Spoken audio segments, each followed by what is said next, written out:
कि दुबई पहुंच के वहाँ से तुम्हारा यूएसए का वीज़ा लगवाएंगे 1 नंबर में। पर जब मैं वहाँ पे पहुंचा तो वहाँ पे ऐसा कुछ भी नहीं था। वहाँ तो पहले ही लड़के बहुत समय से इंतज़ार कर रहे थे। मेरा तो वहाँ पे जाके सपना चूर चूर हो चुका था कि मैं यूएसए जाऊँगा या नहीं जाऊँगा। फिर ऐसे करते करते 4-5 महीने हो गए। फिर उन्होंने ग्रीस का वीज़ा लगवाया वहाँ से। फिर मेरे को वहाँ से मैड्रिड भेजा। फिर मैड्रिड 10-12 दिन रखे। फिर वहाँ से सिल्वाडोर के लिए भेजा। फिर सिल्वाडोर से मेरी डोंकी स्टार्ट हुई। वहाँ से मेरे को कम से कम 34-35 दिन लग गए मैक्सिको के बॉर्डर में पहुँचने तक। रास्ते में बहुत सारी दिक्कतें आई, जैसे डोंकर कोटमार बहुत करते थे। रात को 2-2 दिन नीचे सोना पड़ता था। कभी जंगलों में रातें निकालनी पड़ती थी। खाने पीने को कुछ नहीं मिलता था। दे दिया तो ठीक, नहीं तो ऐसे सोना पड़ता था। कितना पैसा लगा चुके हैं अब तक?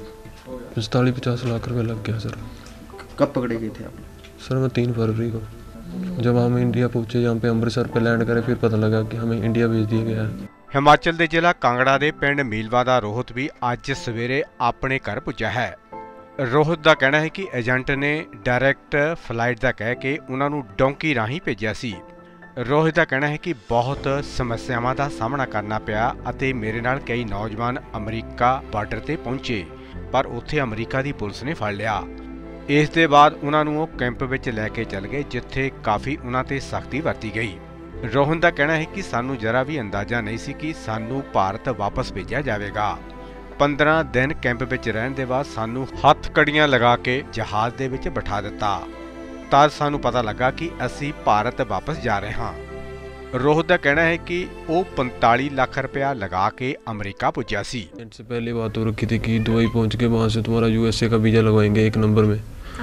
पर जब मैं वहाँ पे पहुंचा तो वहाँ पे ऐसा कुछ भी नहीं था। वहाँ तो पहले ही लड़के बहुत समय से इंतज़ार कर रहे थे कि कब वीज़ा लगेगा, कब जाएंगे। मेरा तो वहाँ पे जाके सपना चूर चूर हो चुका था कि मैं यूएसए जाऊँगा या नहीं जाऊँगा। पर मैंने ये बात घर वालों को नहीं बताई, क्योंकि घर वाले पहले ही बहुत परेशान रहते हैं। क्योंकि मेरे घर पे मेरी माता रहती है अकेले, मेरे फादर पहले नहीं है, इसलिए फिर उनको परेशान करना ज़रूरी नहीं समझा। इसलिए फिर मैंने वहाँ पे वेट करना सही समझा कि कोई नहीं, आज नहीं तो कल वीज़ा लगेगा ज़रूर। फिर ऐसे करते करते 4-5 महीने हो गए। फिर उन्होंने ग्रीस का वीज़ा लगवाया वहाँ से। फिर मेरे को वहाँ से मैड्रिड भेजा। फिर मैड्रिड 10-12 दिन रखे। फिर वहाँ से सिल्वाडोर के लिए भेजा। फिर सिल्वाडोर से मेरी डोंकी स्टार्ट हुई। वहाँ से मेरे को कम से कम 34-35 दिन लग गए मैक्सिको के बॉर्डर में पहुँचने तक। रास्ते में बहुत सारी दिक्कतें आई, जैसे डोंकर कोटमार बहुत करते थे। रात को 2-2 दिन नीचे सोना पड़ता था। कभी जंगलों में रातें निकालनी पड़ती थी। खाने पीने को कुछ नहीं मिलता था। दे दिया तो ठीक, नहीं तो ऐसे सोना पड़ता था। कितना पैसा लगा चुके हैं अब तक? 45-50 लाख रुपए लग गया सर। कब पकड़े गए थे आप? सर मैं 3 फरवरी को। तो वहाँ कैसे रहे, फिर वापस कैसे हुआ? आपको पता था कि आप वापस भारत जा रहे हो?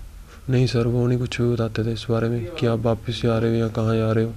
वो बोल रहे हैं कि कार्रवाई हो रही है, अभी 25 डेज़ का प्रोसेस है, ऐसे है वैसे है। कुछ भी नहीं बताते। किसी को भी पूछ लो, उनको कुछ नहीं पता। फिर तो एक दिन ही ऐसा आया 14 फरवरी को, उन्होंने फिर नाम बुलाए, लिस्ट आई, फिर उन्होंने बाहर निकाला। सारे इंडिया टोटल फैमिलीज़ थी, बीच में फैमिलीज़ थी, बच्चे थे, सबको उन्होंने पहले बाहर निकाल के फिर हथकड़ियाँ लगा के फिर वहाँ से बस इसमें बैठा के फिर उन्होंने एयरपोर्ट के लिए भेजा। एयरपोर्ट से फिर उन्होंने अमृतसर के लिए भेजा। वहाँ से एयरपोर्ट में जहाज़ में बैठाकर जब हम इंडिया पहुँचे, जहाँ पे अमृतसर पे लैंड करे, फिर पता लगा कि हमें इंडिया भेज दिया गया है। अब भारत पहुँच गए हो, आगे क्या मांग करते हो सरकार से कि क्या कार्रवाई होनी चाहिए? एजेंट कहाँ है अब?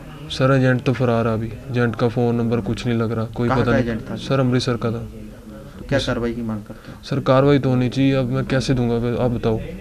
कर्जा इतना पैसा कहाँ से उतारूंगा? हमारे पास तो कोई ज़मीन भी नहीं है कि मैं खेती बाड़ी करके कर्जा उतार लूँगा। हमारे पास तो घर है, जेबी गिरवी भी है। कोई पता नहीं कब हमें घर से बाहर निकाल दे बैंक वाले। अब तो सरकार से यही मांग है कि हमें कुछ हमारी सुनवाई की जाए।